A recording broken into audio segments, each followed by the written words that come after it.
Assalamualaikum warahmatullahi wabarakatuh. Perkenalkan, nama saya Titin Sumiati dengan NIM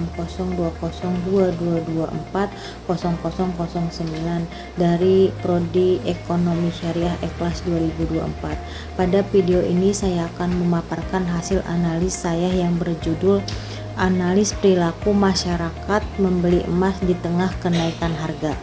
Video ini dibuat untuk memenuhi tugas mata kuliah Ekonomi Mikro Islam. Semoga pemaparan ini bermanfaat dan memberikan wawasan bagi kita semua. Baik, langsung saja kita masuk ke pembahasan. Dalam beberapa bulan terakhir, harga emas di Indonesia naik cukup tajam dan menjadi rekor tertinggi dalam 5 tahun terakhir, mencapai hampir 2 juta rupiah per gramnya. Kenaikan ini dipicu oleh beberapa faktor besar seperti ketidakpastian ekonomi global, inflasi yang terus meningkat, dan juga melemahnya nilai tukar rupiah terhadap dolar Amerika Serikat.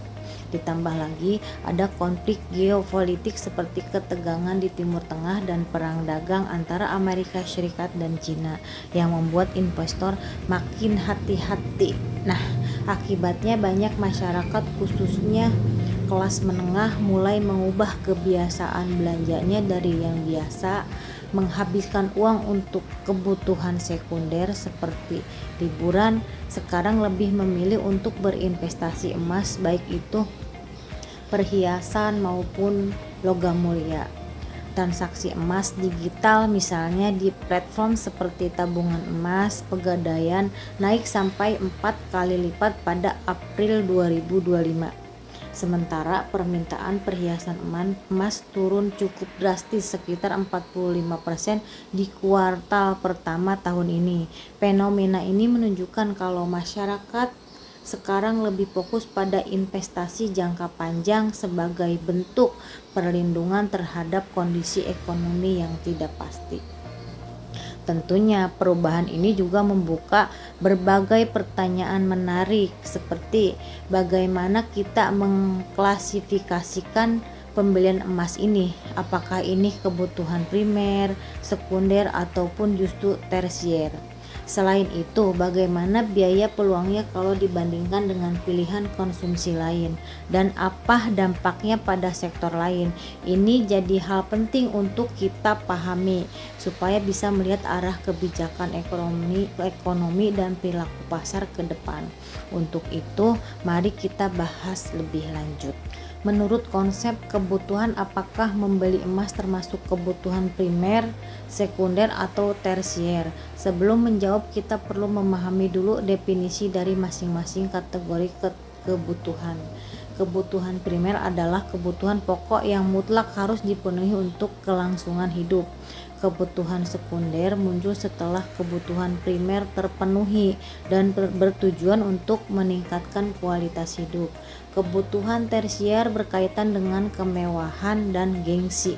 Nah, emas sendiri bisa masuk ke dalam kebutuhan sekunder karena emas berfungsi sebagai instrumen investasi. Maksudnya adalah saat masyarakat membeli emas batangan ataupun menabung emas untuk mengantisipasi inflasi. Tindakan ini bertujuan untuk melengkapi kebutuhan ekonomi setelah kebutuhan pokok terpenuhi. Emas dipandang sebagai aset lindung nilai terhadap fluktuasi mata uang dan inflasi. Keputusan membeli emas bersifat rasional dan bukan semata-mata untuk gaya hidup. Namun, di sisi lain emas juga bisa menjadi kebutuhan tersier, terutama saat berbentuk perhiasan yang berfungsi sebagai simbol status dan dipengaruhi oleh faktor psikologi dan budaya. Jadi, klasifikasi emas sebagai kebutuhan sangat tergantung pada konteks dan tujuan pembeliannya. Baik, topik selanjutnya adalah analisis biaya peluang, khususnya membandingkan kapan sebaiknya kita membeli emas dan kapan kita lebih fokus pada konsumsi lainnya.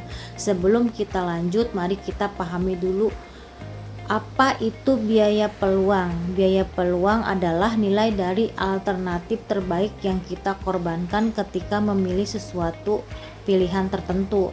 Jadi setiap kali kita memilih sesuatu, sebenarnya kita kehilangan kesempatan untuk mendapatkan manfaat dari pilihan lain.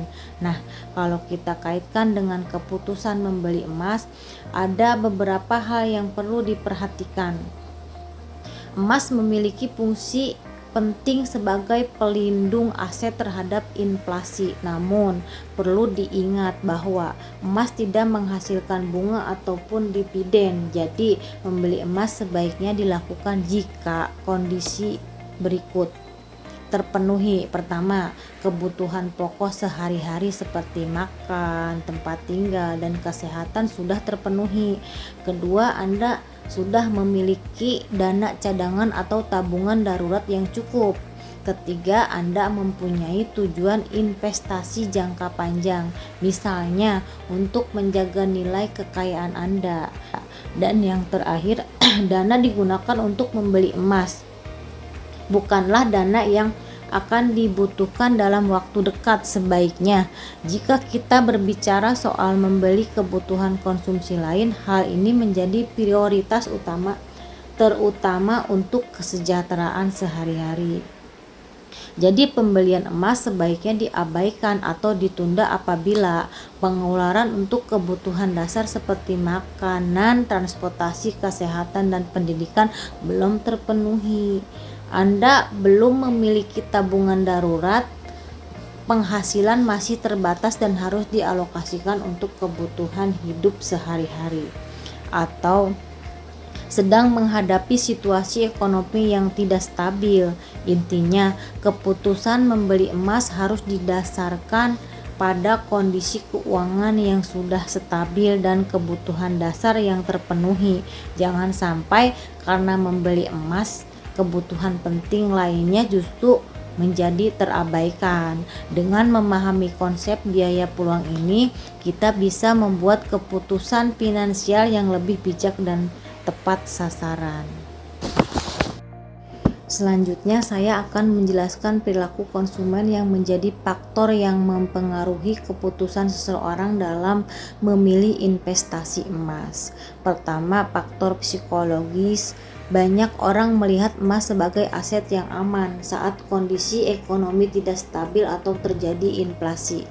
Emas dianggap mampu melindungi nilai kekayaan mereka. Selain itu, orang dengan tingkat toleransi yang rendah biasanya lebih memilih emas karena dianggap lebih stabil dibandingkan investasi lain seperti saham atau kripto.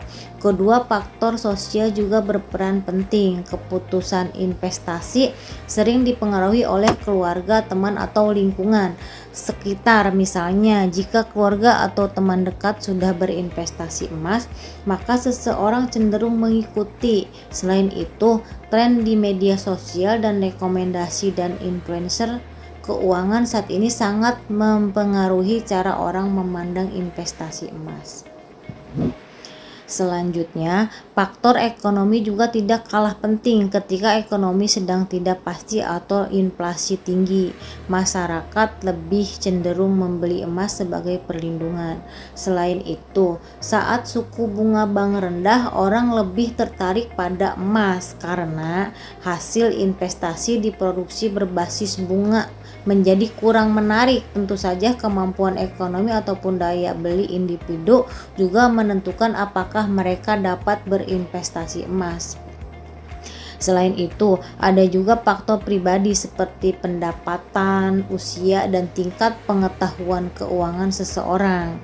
Orang dengan pendapatan lebih tinggi dan yang sudah mapan secara finansial biasanya lebih memilih investasi yang aman seperti emas. Mereka juga cenderung memahami manfaat dan risiko investasi ini. Terakhir, faktor teknologi dan aksesibilitas saat ini semakin memudahkan investasi emas. Ada banyak platform digital yang membuat proses membeli emas jadi mudah dan praktis. Bahkan dengan modal kecil, inovasi seperti emas digital dan tabungan emas membuat investasi ini lebih terjangkau dan bisa diakses oleh orang lebih banyak.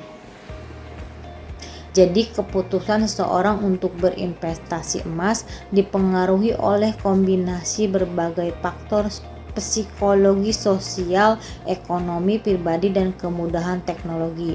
Hal ini menjelaskan mengapa investasi emas tetap diminati hingga saat ini, terutama di tengah kondisi ekonomi yang dinamis. Selanjutnya saya akan membahas dampak perubahan pola konsumsi terhadap produksi dan distribusi barang-barang konsumsi, khususnya barang-barang elektronik dan hiburan.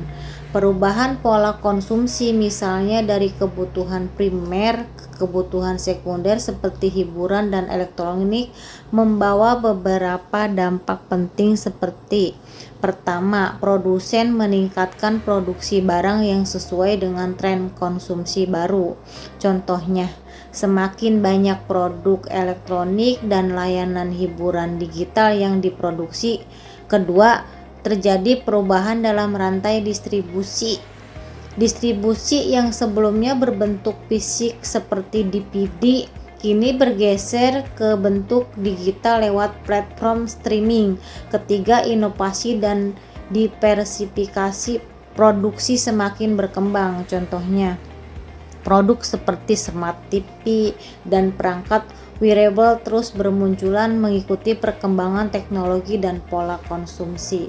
Secara keseluruhan, perubahan pola konsumsi mendorong dunia industri untuk lebih adaptif dan responsif terhadap permintaan pasar. Sekarang kita lihat bagaimana hubungan antara faktor penyebab perubahan perilaku konsumen dengan sifat jangka pendek dan jangka panjangnya. Pada kolom pertama ada faktor utama yang mempengaruhi perilaku, yaitu harga dan elastisitas permintaan serta preferensi konsumen. Kalau perubahan terjadi karena harga dan permintaan barang tersebut elastis, konsumen biasanya akan cepat beralih ke alternatif lain ketika harga naik ataupun turun. Ini adalah contoh perubahan jangka pendek, karena begitu harga kembali normal, perilaku konsumen bisa kembali ke kebiasaan awal. Kebiasaan ini bertahan lama, jadi perbedaan antara jangka pendek dan jangka panjang sangat dipengaruhi oleh faktor apa yang mendorong perubahan perilaku tersebut. Selanjutnya, sebagai kesimpulan, perubahan perilaku konsumen bisa bersifat jangka pendek apabila dipicu oleh faktor harga yang mempengaruhi permintaan yang elastis. Namun, apabila perubahan perilaku terjadi karena adanya perubahan preferensi dan nilai yang dianut konsumen, maka perubahan ini cenderung bersifat jangka panjang dan berkelanjutan. Dengan mengetahui hal ini, pelaku usaha dan pembuat kebijakan dapat merancang strategi yang lebih efektif dalam menghadapi perubahan pasar dan kebutuhan konsumen. Demikian pemaparan saya mengenai analisis perilaku masyarakat dalam membeli emas di tengah kenaikan harga. Dari analisis ini dapat disimpulkan bahwa perilaku masyarakat dalam membeli emas sangat dipengaruhi oleh faktor ekonomi, psikologi, dan juga nilai-nilai kepercayaan terhadap emas sebagai aset yang stabil, termasuk dalam perspektif ekonomi mikro Islam. Terima kasih atas perhatian dan waktunya. Jika ada kekurangan dalam penyampaian ini, saya mohon maaf yang sebesar-besarnya. Wassalamualaikum warahmatullahi wabarakatuh.